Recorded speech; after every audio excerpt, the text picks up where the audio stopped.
मैं जूली हाजिर हूँ देश और दुनिया की ताजा तरीन खबरों के साथ। सबसे पहले नजर डालते हैं आज की प्रमुख खबरों पर। झारखंड से 2 संदिग्ध आतंकी गिरफ्तार, 1 रिहा। बालू घाटों और लघु खनिजों के अलॉटमेंट पर झारखंड एससी की रोक। 18 साल बाद असिस्टेंट प्रोफेसर की नियुक्ति के लिए होगा जेट, 16 से आवेदन। झारखंड के पूर्व सीएम अर्जुन मुंडा और बिहार के सीएम नीतीश कुमार की मुलाकात से गरमाई सियासत। बिहार में वोटर अधिकार यात्रा के बाद अब रैली करेगी कांग्रेस। रायबरेली में राहुल गांधी का काफिला रोका गया। नेपाल में सेना और प्रशासन के बीच वार्ता शुरू। एशिया कप में इंडिया और यूएई का मुकाबला। ट्रंप के भारत यूएस ट्रेड बयान से शेयर बाजार में उछाल। अब खबरें विस्तार से। राजधानी रांची से एक बार फिर आतंकी कनेक्शन सामने आया है। बुधवार की सुबह झारखंड एटीएस और दिल्ली पुलिस की संयुक्त टीम ने रांची के लोअर बाजार स्थित इस्लाम नगर के तबरक लॉज में छापेमारी की। कई घंटे चली तलाशी के दौरान पुलिस ने एक संदिग्ध व्यक्ति को गिरफ्तार किया। उस व्यक्ति के पास से पुलिस ने हथियार बरामद किया। के बाद और भी छानबीन की गई तो उसके पास से कई डिजिटल दस्तावेज, उपकरण, हथियार और एक लिक्विड बरामद हुआ, जिसे संभावित विस्फोटक माना जा रहा है। जानकारी के अनुसार दिल्ली पुलिस को सूचना मिली थी कि झारखंड में आईएसआईएस से जुड़ा आतंकी छिपा है। बता दें, वहीं पलामू जिले के हुसैनाबाद थाना क्षेत्र में भी 22 वर्षीय गुलशेर आलम उर्फ मुन्ना को गिरफ्तार किया गया। उसके मोबाइल और संदिग्ध दस्तावेज जब्त किए गए हैं। एटीएस और पुलिस दोनों गिरफ्तारियों की जाँच में जुटी है। बता दें, पूछताछ के बाद पलामू से गिरफ्तार आतंकी को फिलहाल रिहा कर दिया गया है।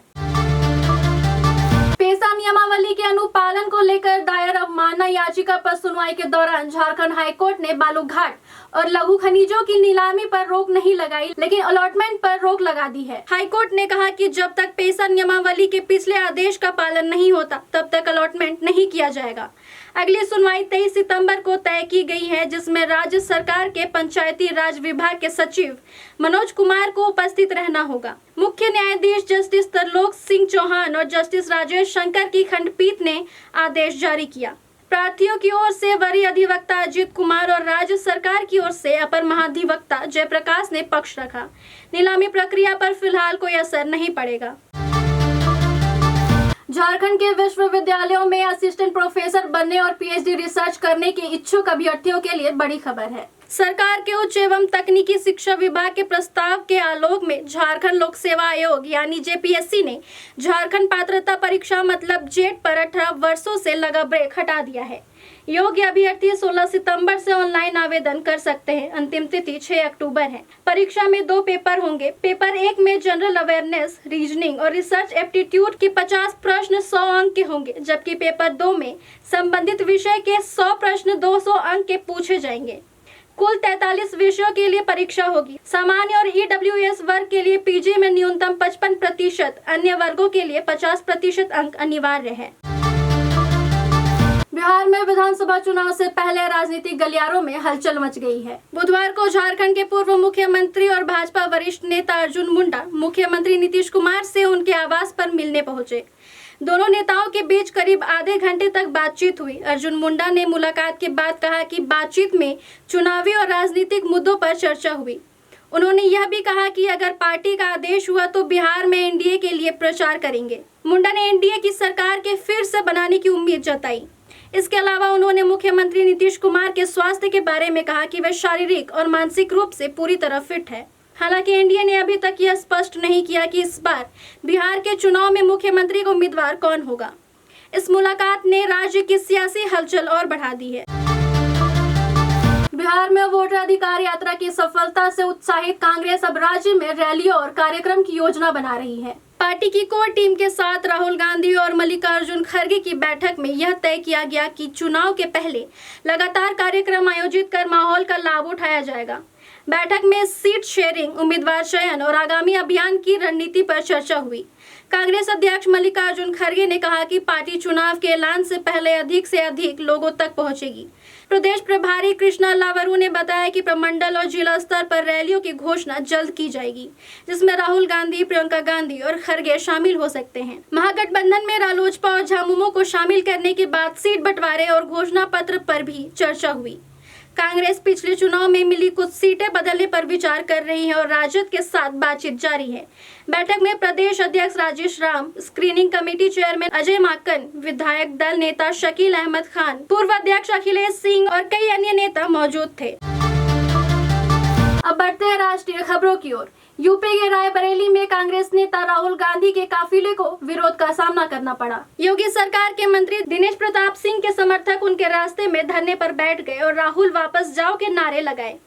सुरक्षा कारणों से पुलिस ने राहुल गांधी का काफिला करीब 1 किलोमीटर पहले ही रोक दिया।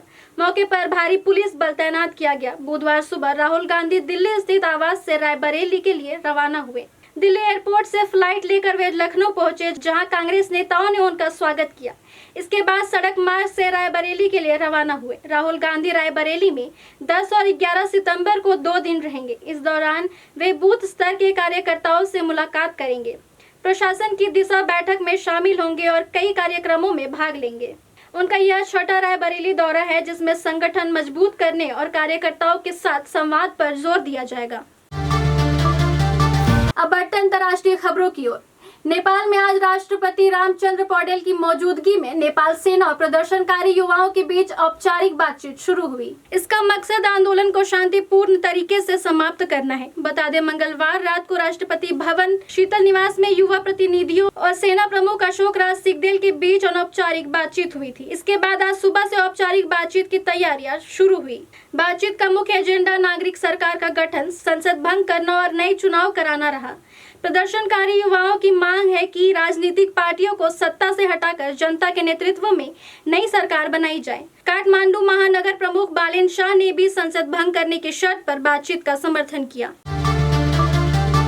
अब आपको ले चलते हैं मनोरंजन जगत में। बॉलीवुड अभिनेता अभिषेक बच्चन ने अपनी पब्लिसिटी और व्यक्तित्व अधिकारों की सुरक्षा के लिए दिल्ली उच्च न्यायालय का रुख किया है। बता दें, बीते दिन उनकी पत्नी ऐश्वर्या राय बच्चन ने भी इसी विषय पर याचिका दायर की थी और आज अभिषेक ने भी पब्लिसिटी और व्यक्तित्व अधिकारों की सुरक्षा के लिए कोर्ट का दरवाजा खटखटाया है। बता दें, अभिषेक बच्चन की मांग है कि उनकी तस्वीरों, फर्जी वीडियो और आर्टिफिशियल इंटेलिजेंस द्वारा बनाए अश्लील कंटेंट ऑनलाइन या किसी भी प्लेटफॉर्म पर अनधिकृत उपयोग को रोका जाए। उनका कहना है कि उनकी अनुमति के बिना उनके नाम, छवि और व्यक्तित्व का दुरुपयोग किया जा रहा है, जिससे उनकी प्रतिष्ठा को नुकसान हो रहा है। फिलहाल अदालत ने मामले की अगली सुनवाई दोपहर 2:30 बजे निर्धारित की। अभिषेक का प्रतिनिधित्व अधिवक्ताओं प्रवीण आनंद, अमित नाइक, मधु गडोदिया और ध्रुव आनंद ने किया। इससे पहले ऐश्वर्या राय ने भी याचिका दायर कर आरोप लगाया था कि उनके चेहरे को AI और डीप फेक तकनीक के माध्यम से अश्लील वीडियो और तस्वीरों में जोड़ा जा रहा है। खेल की दुनिया की बात करें तो बीते दिन से एशिया कप 2025 की शुरुआत हो चुकी है। आज Bharat Dubai international cricket stadium में UAE के खिलाफ अपना पहला मुकाबला खेल रही है। बता दें, भारतीय टीम इस मैच को पाकिस्तान के खिलाफ 14 सितंबर वाले महत्वपूर्ण मुकाबले से पहले अभ्यास जैसा देख रही है। T20 क्रिकेट में भारत और UAE के बीच अब तक सिर्फ एक ही मैच हुआ है, जिसमें भारत ने 9 विकेट से जीत हासिल की थी। इस बार भी टीम इंडिया प्रबल दावेदार मानी जा रही है। भारतीय टीम में शुभमन गिल और अभिषेक शर्मा ओपनिंग कर रहे हैं। तिलक वर्मा तीसरे नंबर पर, जबकि कप्तान सूर्य कुमार यादव चौथे नंबर पर बल्लेबाजी करेंगे। ऑलराउंडरों में हार्दिक पांड्या और शिवम दुबे भी शामिल हैं। विकेटकीपर बल्लेबाज जितेश शर्मा और अक्षर पटेल निचले क्रम में संतुलन बनाएंगे। जसप्रीत बुमराह और अर्शदीप सिंह तेज गेंदबाजी में, जबकि कुलदीप यादव और वरुण चक्रवर्ती स्पिन विकल्प के तौर पर मौजूद हैं। अब बाजार और कारोबार की बात। अमेरिकी राष्ट्रपति डोनाल्ड ट्रंप के भारत के साथ व्यापारिक संबंधों को मजबूत बनाए रखने के बयान के बाद भारतीय शेयर बाजार में जबरदस्त तेजी देखी गई। BSE सेंसेक्स 400 अंकों की बढ़त के साथ खुला, जबकि निफ्टी 24,900 के पार पहुंचा। अडानी पोर्ट्स और LND के शेयरों में 2% की तेजी आई। वहीं रुपए में भी मजबूती दर्ज की गई और यह डॉलर के मुकाबले 88.13 पर पहुंच गया। वैश्विक बाजारों में भी तेजी का रुख रहा। सभी सेक्टोरल इंडेक्स हरे निशान में दिखे। विशेषज्ञों के मुताबिक ट्रंप और मोदी के बयानों से निवेशकों का भरोसा बढ़ा है, लेकिन ठोस कदमों का इंतजार जरूरी है। फिलहाल आज के लिए इतना ही। दर्शकों, कैसी लगी हमारी ये पेशकश हमें जरूर बताएं। कल फिर मिलेंगे रात 8 बजे। बने रहे हमारे साथ, देखते रहे IDTV इंद्रधनुष।